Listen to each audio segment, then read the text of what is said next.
It is the far horizon, the place where the truth itself seems to vanish. Imagine a sailor who simply disappears, a ship that travels through solid islands, a plane that flies faster than its engine can go. These are the mysteries of the Bermuda Triangle.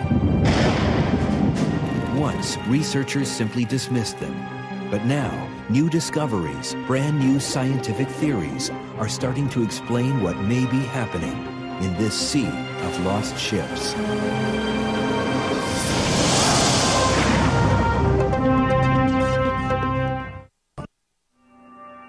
It is just a stretch of ocean, a few hundred square miles of water like any other. But here, there is something else at work, something inexplicable.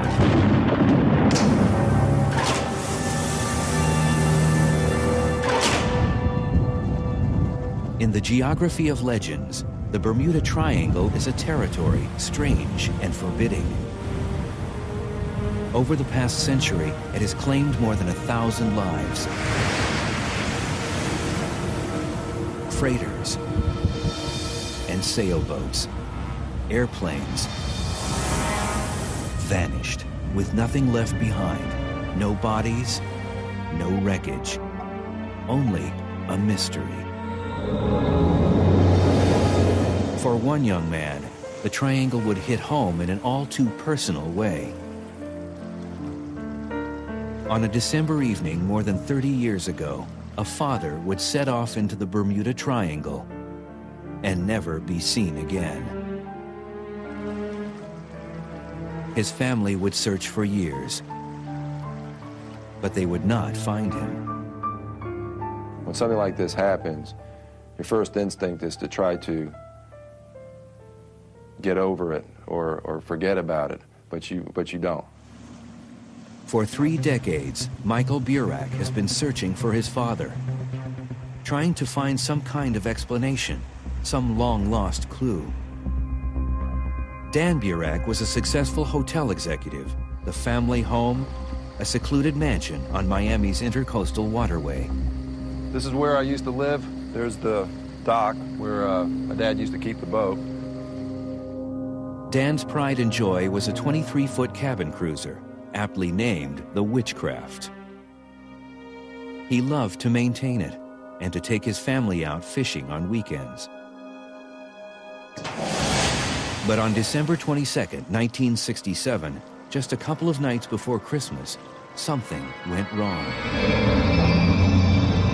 We had a guest over the house. His name was Father Horgan. He was a friend of the family. That particular night, it was a beautiful night.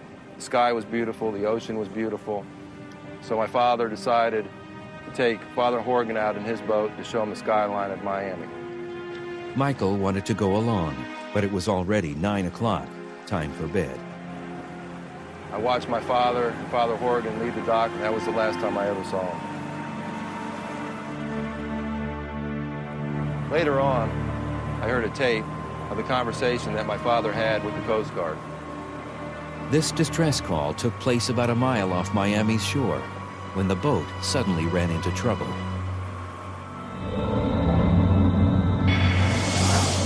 Coast Guard, this is the Witchcraft. A glowing round shape hit my engine. I'm drifting. Witchcraft, this is Coast Guard Miami. Understand you are disabled off Miami Beach, is that correct? Disabled, Roger. Call my home and let them know I'm okay, would you? I just lost power. Hello, can you hear me? Can you hear me? Affirmative, Witchcraft. This is Coast Guard Miami, Roger. Where are you off Miami Beach? Off Government Cut, drifting north. I'm by buoy number 7, but my compass is spinning. I'm going to try to anchor and send up a flare. Witchcraft, this is Coast Guard Miami. We are sending out a boat immediately. Over. Roger. Please call my house. Right now, I'm okay. The message was never finished. No flare was shot off that night, and when the Coast Guard arrived at buoy 7, 20 minutes later, the Witchcraft had completely disappeared. When they went out there, they should have found something, some debris, some cushions, some remnants that there was a boat there. and in worst case scenario, you know, a body or something, a bottle, but they found absolutely nothing. No wreckage, no pieces, nothing. The Coast Guard searched the Bermuda Triangle for a week before giving up. Burak's family kept looking for years. There was inquiries into Cuba and the islands and hospitals, you know, were checked to see if they had seen my father or Father Horrigan and maybe had amnesia or something, but nothing ever was found. Now, Michael is setting out to discover what really happened that night. Heading into dangerous water. The Witchcraft wasn't the first ship claimed by the Bermuda Triangle. The region has a long and lethal history of shipwrecks. The name itself was coined in a 1964 magazine article. But sailors have feared these waters for centuries. Even Christopher Columbus, back in 1492, reported unusual phenomena here. His compass was acting strangely. His crew saw mysterious lights. In the following years, mariners noticed that ships routinely vanished in these murky waters. By the 1800s, they had nicknamed the area the Sea of Lost Ships, and the legend of the Bermuda Triangle was born. A stretch of the Atlantic off America's southeastern coast, defined by 3 points: Bermuda, Miami, and San Juan, Puerto Rico. Some say it stretches further, from Norfolk, Virginia, down to the Caribbean. The region became notorious for volatile conditions, for storms and inexplicable tragedies. Is it more dangerous than any other stretch of water with severe weather? No one can say for sure. But Michael Burak needs to find out what happened to his father. How could the Witchcraft have disappeared without a trace, on a calm night in less than 20 minutes? Michael heads to Jones Boatyard to talk to Cliff DeFreitas about his father's boat. You can see that, you know, the hull was fiberglass, and the boat was also constructed with a foam-injected hull. The manufacturer claimed that it was supposed to be unsinkable. Well, unsinkable really is a misnomer, because she is going to sink. And any boat is going to sink. What it means, it won't go all the way to the bottom. It still has some reserve buoyancy. So to find no debris in a situation like this would be very unusual. It's very odd indeed, because from the pictures I see here, I see stuff like seat cushions, I see tackle boxes that are sealed. All of those would be left floating around in this area. And I don't see in 20 minutes' time all traces of a boat like this vanishing. But could the answer lie on the ocean's floor? That's the premise of one new scientific theory. At the Naval Academy's postgraduate school in Monterey, California, they've been studying the physics of boats for years. Dr. Bruce DiNardo has proven there's a way to disrupt the buoyancy of water, what holds a ship afloat. It starts with a sudden eruption of bubbles. When there are a sufficient number of bubbles in here and the buoyant force can no longer support a ship, it should sink, take on water, go to the bottom, and stay there. Dr. DiNardo's theory? A release of gas from the ocean floor can create enough bubbles to take down an entire boat, and rapidly. It could be any kind of gas, but the sea is known to harbor naturally formed pockets of methane gas trapped in ice, called methane hydrate. You might be sitting in a boat, it may be very calm water. If the methane splits up into a number of smaller bubbles, the sea would become abruptly very foamy around you. It would probably smell very bad. You'd probably be able to smell it. But it would not take long, if there are enough bubbles, it would not take long before you and the ship just went right down. The boats would seem to vanish without a trace. Here's what it might look like. Okay, so this is like a canoe, and this made out of plastic.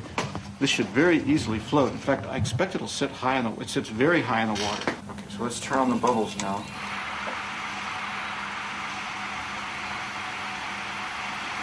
And I'm slowly increasing the amount of bubbles. A lot of turbulence. Now there's more and more foam is on the surface, but I think you can see the boat is sitting deeper in the water. And water's spilling in. And well, our model boat, it just sank to the bottom and stayed there, and it's all intact. As the water becomes lighter than air, a craft that normally floats sinks like a rock. DiNardo knows of one documented example, a trawler brought down by methane in the North Sea. Most scientists believe that there have been methane eruptions in the past. It has actually caused the ship to sink. This is in an area called Witch's Hole. There's this large pockmark in the ocean, which presumably came about due to a violent methane eruption. And there's a boat sitting there, intact, at the bottom. And it's suspected that the methane eruption, which caused the pockmark, also caused the ship to sink. It's even taken down an entire oil rig.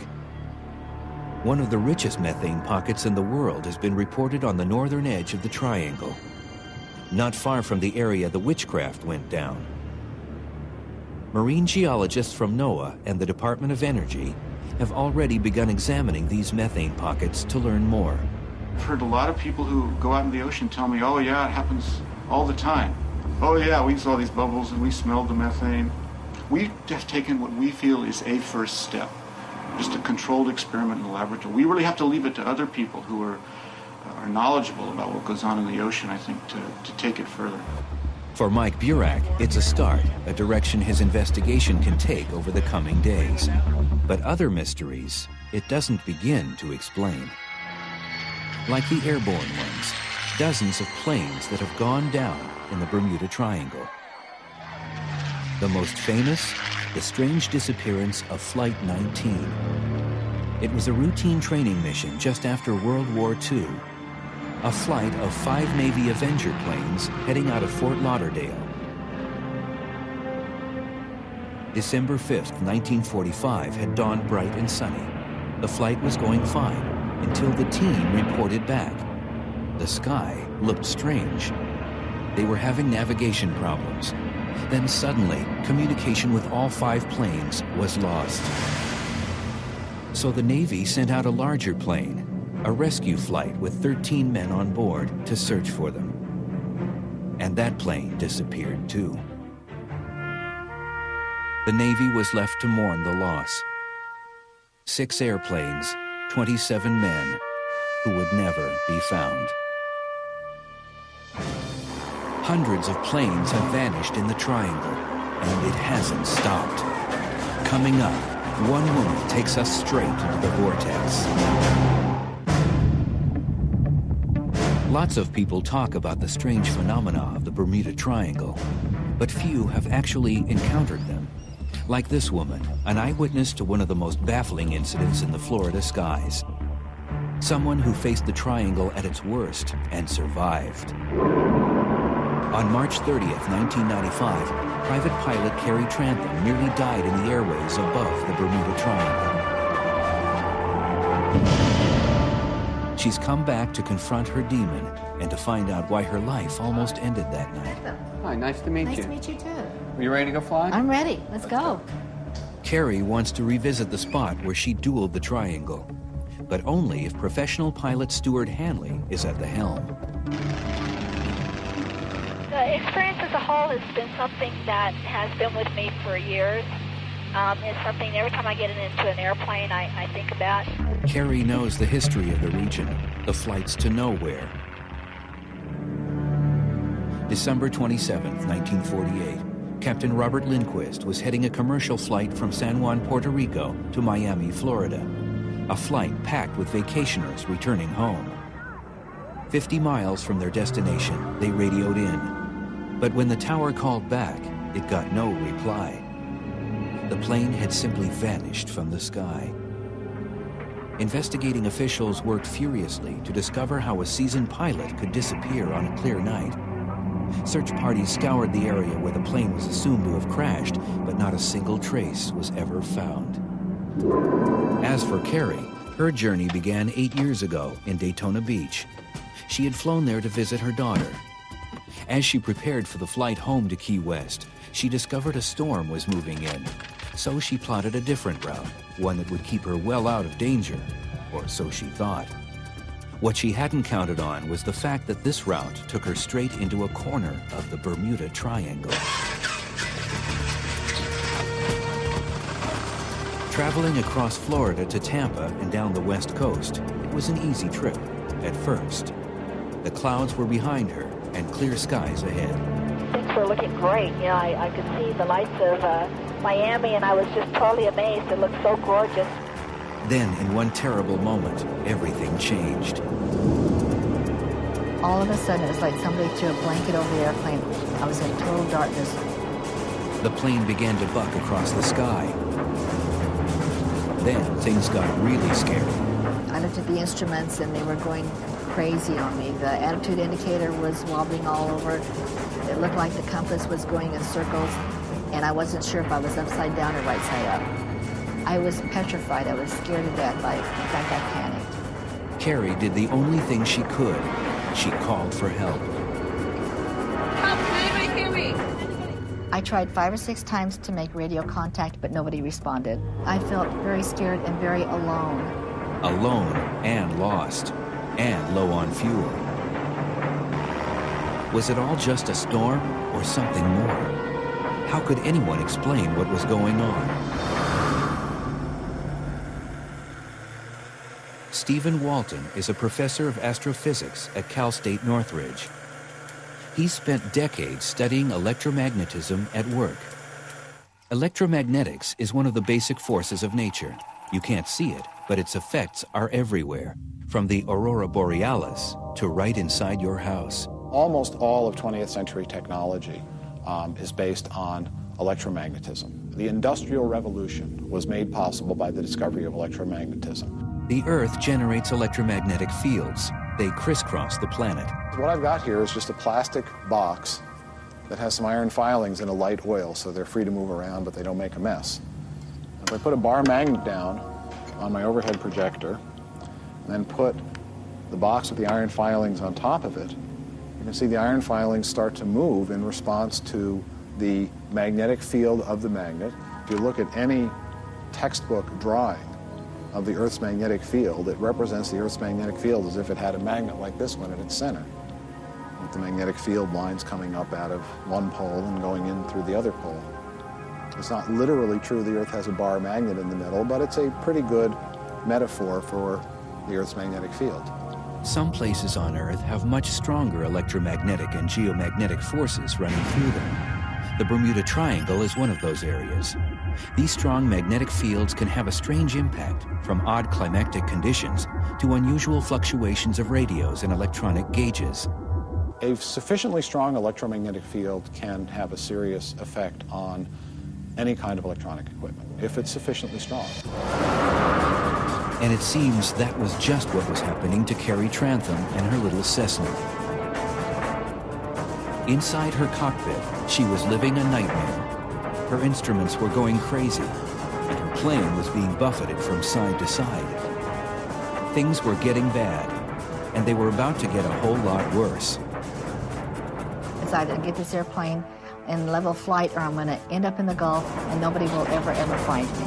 Carrie was certain she was facing the end. I was scared, I was panicked, but I knew one thing. I did not want to end up being another lost plane in the Bermuda Triangle. Coming up, Carrie's final discovery. High above the Atlantic, Carrie Trantham was living through the most nerve-wracking flight of her life. Alone, lost in the darkness, she feared the worst. Then, with a terrifying suddenness, the skies cleared and the voice of an air traffic controller cut through, directing her back to land. 6 here, Quebec. There's traffic in the area, but we'll clear you to land. When I finally landed, I was totally exhausted. Now safe on the ground, Carrie was still shaking. I had to pry my hands off the yoke, you know, and when I crawled out I actually had to crawl out of the airplane, and when I put my feet on the ground, I could barely walk. And only then did she learn how close to dying she had come. I was almost out of fuel. I got trouble because they barely got the airplane to the pumps to fuel it up, so it was very scary. Today, she's returned to the spot where she almost met her end. She hopes to learn something more about what happened that night, the forces at work on her voyage through the Bermuda Triangle. This is where I was when it happened, when I felt like the blanket was blown over me. It was like I was right on the edge of the Everglades, flying right down the coastline. But now the area looks as calm and welcoming as a travel poster. There are no clues to be gathered today about that terror-filled night. Professional pilot Stuart Hanley doubts there ever were. He rejects the idea of strange forces at work in the Bermuda Triangle. He thinks the answers are much simpler. I think several things happen to you. One was the effects of spatial disorientation, which happens when you fly into clouds or other weather phenomena. Spatial disorientation occurs when the inner ear, which controls balance, gives the pilot one message about the way she's facing, while her flying instruments tell her the opposite. The result, confusion and vertigo. Stuart, why do you think I lost radio contact? Well, there are areas out there where you are operating that are just dead air, where you're unable to talk to anyone. Why does that happen, Stuart? That's a tough one. I really don't know. On the hunt for answers, Carrie visits Jim Lusheen, a meteorologist with the National Weather Service. About what time of year did this occur? Well, it happened like March the 30th, 1995, and it was late in the evening. Lusheen checks the weather for that day and discovers that thunderstorms were brewing in the area. We actually do see a stalled front from Florida across the Gulf of Mexico there.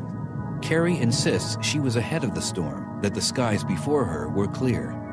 We could have had a rain shaft actually come down ahead of the main thunderstorm itself, and that would have caused a restriction in visibility, even though you weren't flying right in the thick of things there. So, you know, I have to be right in it to actually experience some of the effects of it. What would cause my instruments to malfunction?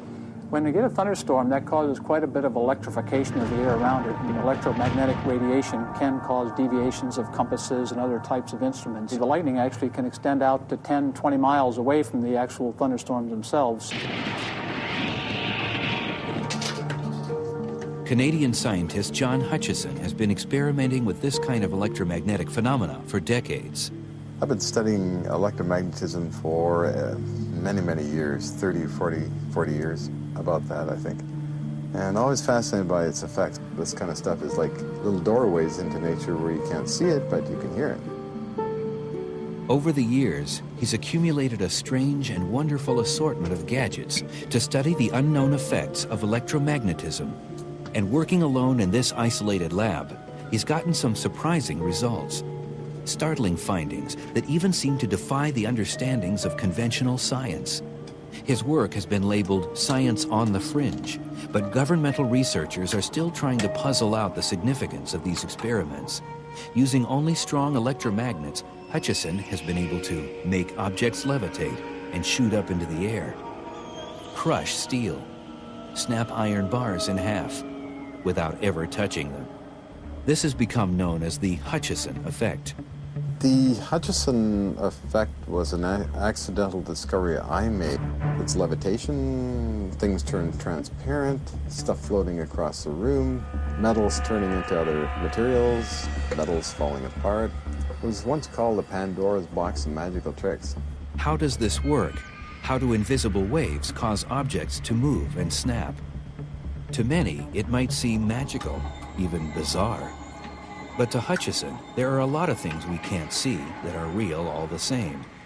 You can't see a television signal, but the picture still appears on your TV set. And if you can accept the principle, the ramifications are extraordinary. Electromagnetic energies, its powers can be actually quite immense. In such reports I have seen, it has actually taken people and thrown them across the land. It has set off fireballs, which have been recorded. And in the Bermuda Triangle, of course, it's sent and taken ships and planes way off course where they wind up into weird areas. Electromagnetic activity has been documented throughout the Bermuda Triangle. Most dramatically, according to the Coast Guard itself, the Bermuda Triangle is one of only 2 spots on Earth where the compass points in a different direction, to true north, not magnetic north. According to the Coast Guard, it confuses many sailors and leads unsuspecting navigators astray. A lot of aircraft and also ships and that will get lost in the triangle because simply their compass systems will go off course 10 degrees. These planes could go way off course and land in the middle of the ocean. An area called the Devil's Sea off the east coast of Japan is the other location known to exhibit similar magnetic characteristics, and it too is known for its mysterious disappearances. So clearly, as Hutchison believes, there are some electromagnetic anomalies at work in these regions. Many years ago, the Coast Guard would try and monitor the electromagnetic signals by using VLF radio receivers, much like the ones in here. And they'd tune in and they would pick up such things as whispering sounds, but they didn't know what it was. So they researched it and sort of just left it. The Coast Guard believes that most of the disappearances in the triangle are simply the result of unpredictable weather, of storms and waterspouts, and poorly prepared navigators out on pleasure cruises. They blame inexperienced sailors who may think it's a balmy stretch of ocean, but don't realize just how fast things can turn bad here. But there have been cases in the triangle that not even the Coast Guard could explain. Cases where boats survived and the sailors disappeared.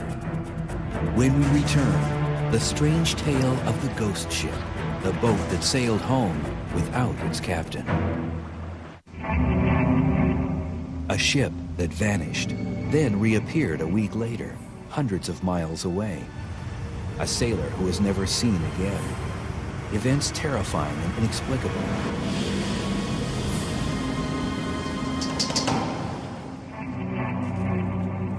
For Jim Olszewski and his sister Mary Gordon, it's a story with an all-too-human cost.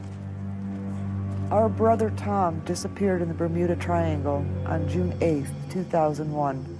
Mary and Jim have been trying to reconcile themselves to their brother's strange fate, but they just can't figure out what happened to him. All of the facts tell me that Tom is gone, but my heart tells me that he's still out there somewhere. Tom Olszewski was a retired Navy officer and lifelong sailor. With his experiences at sea, he laughed at the idea of a Bermuda Triangle.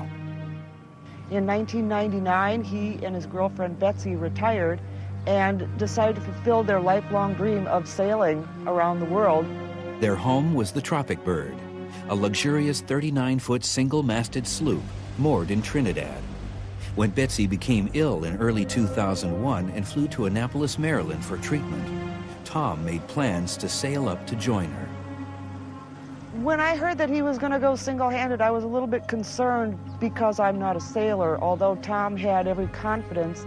He was wild with anticipation. He sent emails out to all the family relatives, and he called it his excellent adventure. Tom figured it would take between 2 and 3 weeks to sail from Trinidad to Annapolis, a journey of almost 2,000 nautical miles. He set off from Trinidad on the morning of June 7, 2001. Before leaving, he arranged to check in with friends every day to let them know he was okay. On the first day, they received test messages from Tom. On the second and third day, they received no calls from Tom at all. When they hadn't heard from him by June 11th, Tom's friends got worried. They called the Coast Guard, and a massive search and rescue operation was launched. It grew even bigger over the next 72 hours. But the days ticked by, a week passed, and still no one had spotted Tom or the Tropic Bird. Then on June 20th, Tom's family got the call they'd been dreading. A tugboat crew found the Tropic Bird in a little secluded bay on the southern portion of Antigua. The boat was in perfect condition, but Tom wasn't on board. When they got onto the boat and started looking around, they found possessions of Tom. They found his wallet, they found his glasses, they found the log of the Tropic Bird, as well as Tom's journal on board with unfinished entries. It looked as if Tom had stopped writing in mid-sentence. The last log entry in Tom's boat read, June 8th, 2001, 12:56 p.m. I am 11 miles off the coast of Grenada. I am making good time. And then it just ends. Who or what had interrupted Tom. How is it that his boat disappeared, then reappeared a week later, with no one at the helm? Where had Tom gone? This man believes he has the answer. For the past 10 years, marine physicist Hans Graber has been studying a phenomenon known as rogue waves. Rogue waves occur more frequently than people like to believe. In a wave tank, Hans shows Mary and Jim how rogue swells work, how abrupt downbursts of strong winds can cause waves to suddenly triple in size. Loom into existence without any warning, and they have a few seconds of their glory of being very destructive, and then it's all over. It's gone. Is it possible for Tom's boat to survive seas like this? Yes. Smaller ships have sometimes better chances to survive. They can simply ride out on top of the big waves like a nutshell, just bobbing up and down. A rogue wave could knock an unprepared mariner right overboard. If you have a wave with such a destructive force hitting you, unless you tie down, it could easily just knock you off the deck. If Tom was swept overboard by a rogue wave, he'd certainly have drowned in the turbulent sea. But waves can't explain what happened to the boat itself. And here is where the story gets very odd.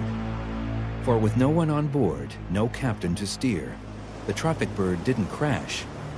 It wasn't shipwrecked. Instead, like a ghost ship, it sailed right into a secluded harbor, all by itself. How did the Tropic Bird get all the way to Antigua on its own?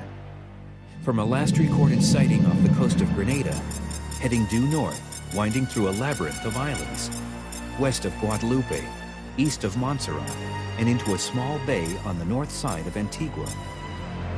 How did it navigate this path without a pilot and without a scratch? To find out, Mary and Jim have arranged a meeting with Lieutenant Commander Stephen Leslie, the Coast Guard officer who led the search for their brother. With the first report we got, we flew one of our jet aircraft all the way along the island chain down to Trinidad.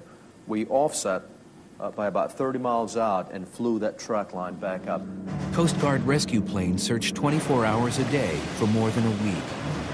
Other investigators cast a wider net. We checked his credit cards to see if, in fact, he had stopped somewhere, made charges on his card, which would give us an indication of where he would be. We had mustered assistance from the Dutch, the French. We had several aircraft that were flying that were blanketing this area, literally, with aircraft in the sky. And yet, this 39-foot boat could not be sighted. When the Tropic Bird was finally discovered in Antigua after a 9-day search, the strange saga of Tom and the Tropic Bird became even stranger. The boat was fully intact, no damages to it. All the gear was still energized. The sails were up. It was sitting on a reef, but there was no damage to the hull. It was certainly a moment of sitting back and going, what have we got here?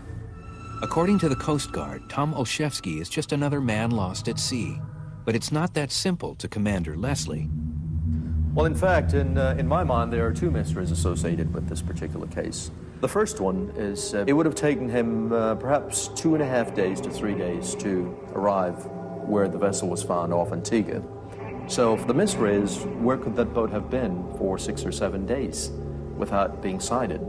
How did the Tropic Bird make that 300-mile journey, weaving through the islands with no one at the helm? But it's for it to make a straight line, miss Guadalupe, sail in between Montserrat, and a boat under sails, driving a straight line, it's not normal. And finally, how did it end up in an enclosed bay without a scrape? There is no way that it could have got inside that bay on its own, navigating itself. But yet there was no one on board the vessel. This particular case will remain a mystery in my mind in terms of what actually happened. How is it possible? The story makes no sense, and Commander Leslie has no answers. It is a tale that will continue to haunt the brother and sister of Tom Olszewski. Coming up, a plane takes a mysterious leap through time and space, rocketing to speeds considered unexplainable. Bruce Gernon has spent most of his life flying. He started as a teenager. Today, he's a full-fledged flight instructor. But in all the thousands of hours airborne he's logged, one trip stands out as the strangest he's ever experienced.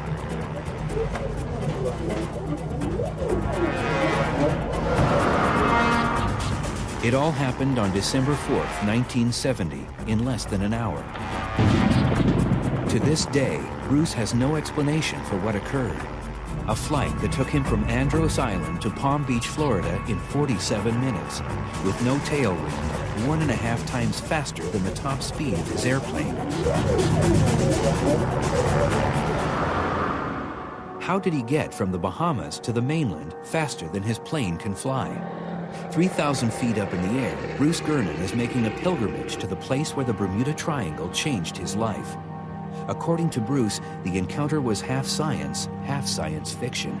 I realized that something very important had happened, something that might help mankind and meteorology and electricity and science in the future.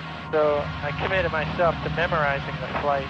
Bruce is on his way to Andros Island, 75 miles south of Bimini, where his extraordinary journey began.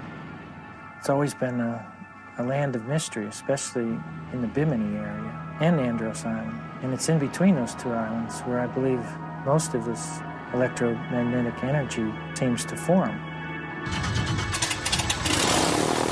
Bruce and his father left Andros at 3 o'clock that fateful afternoon. Gernon was only 23, but he had already been flying for more than 6 years, and conditions seemed perfect.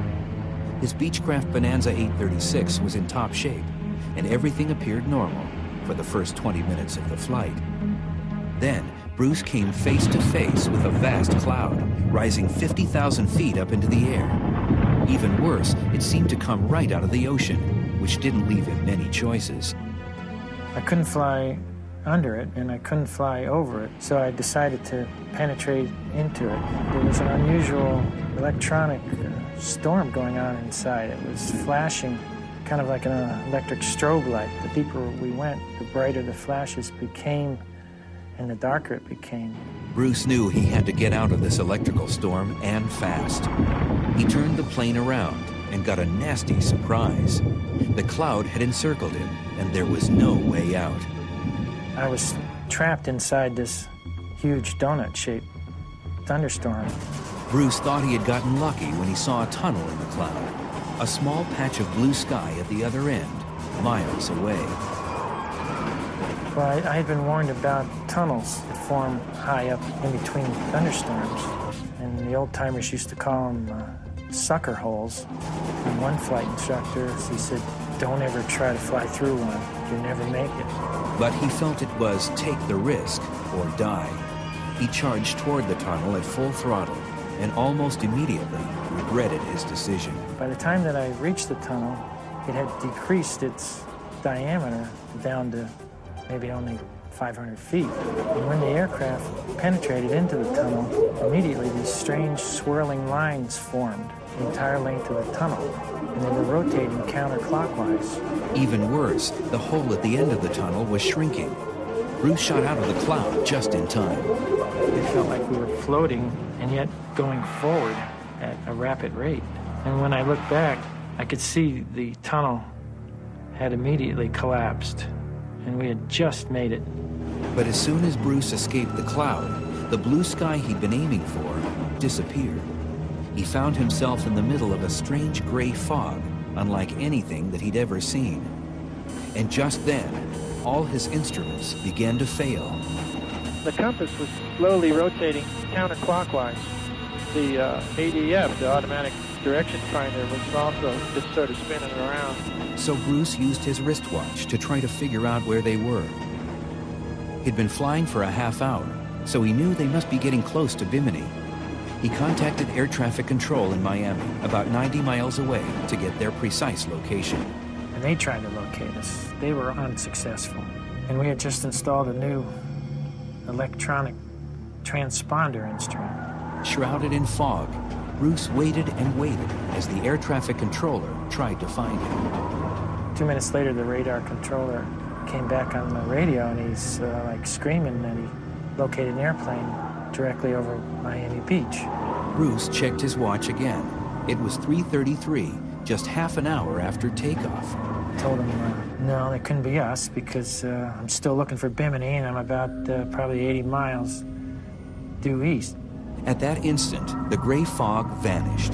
Bruce was blinded by the bright blue sky. Then my eyes started to focus on the land below us, and it was Miami Beach. And I checked my watches, and it had only taken 30 minutes. How had he gotten there so soon?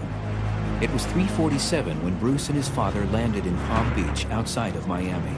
The numbers for the 200-mile trip were noted in the logbook, recorded in black and white, but Bruce knew they didn't add up. I checked the time, and it had only taken 47 minutes, where in the past, I had never done it in less than 75 minutes. He had averaged 320 miles an hour in a plane that can barely do over 220. How had he shaved half an hour off the trip? What had happened when he entered that cloud? Bruce wonders if electromagnetic energy could have something to do with what happened that day. And John Hutchison agrees. Electromagnetic forces at that time with Bruce Gernon being propelled was just right. He was caught in it and seen very unusual things, and I've actually seen that in some of my experimental work where things happen that are pretty spooky. Hutchison theorizes that Bruce's plane was simply pulled along in some kind of geomagnetic tide, like getting caught up in a jet stream or a fast current in the ocean. There is one other possible explanation, and it's even stranger. The only way I could explain it would be by saying that it was a space-time warp. Einsteinian physics say it is hypothetically possible for gravity to bend space and time near black holes. Bruce and John insist that the same principles may apply here. With Bruce there, traveling through that vortex, he could have ran into a wrinkle of time or a small loop of time that excelled him into another time period. But for mainstream scientists, they don't buy it. They say time warps are pure science fiction. If someone claims that they lost 30 minutes of their life, I would suspect that they had simply made some kind of mistake. Human senses are very easy to fool. That's why we have spent so much effort building instruments. In the coming decades, we will surely continue to learn more about electromagnetism and other phenomena no one has yet considered. Skeptics may argue that the strange disappearances and bizarre events are just the misfortunes of an unlucky few, caught in weather conditions beyond their experience. But those who have personally felt the Bermuda Triangle's touch are convinced there is something far subtler going on, something more ominous. You can't explain everything that happens in the Bermuda Triangle. I will never fly through there at night again. What happened to me in the Bermuda Triangle has had such an impact on my life that I have spent the last 33 years trying to understand it. But no matter the stories, no matter the physics, for some, the Bermuda Triangle is not about science or magic. It's just a watery grave, a place they lost a piece of their lives. I've heard of the Bermuda Triangle, but I never realized how dangerous it was until it took my brother from me. And in many ways, the victims, like Michael Burak, have never stopped looking for their loved ones.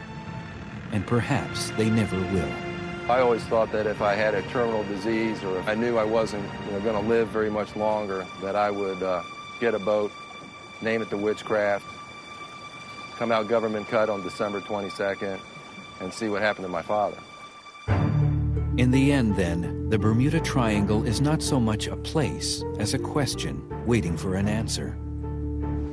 Not a geographical location, but a void, a great emptiness stretching out to the horizon, a hole in the ocean, and the hearts of those left behind.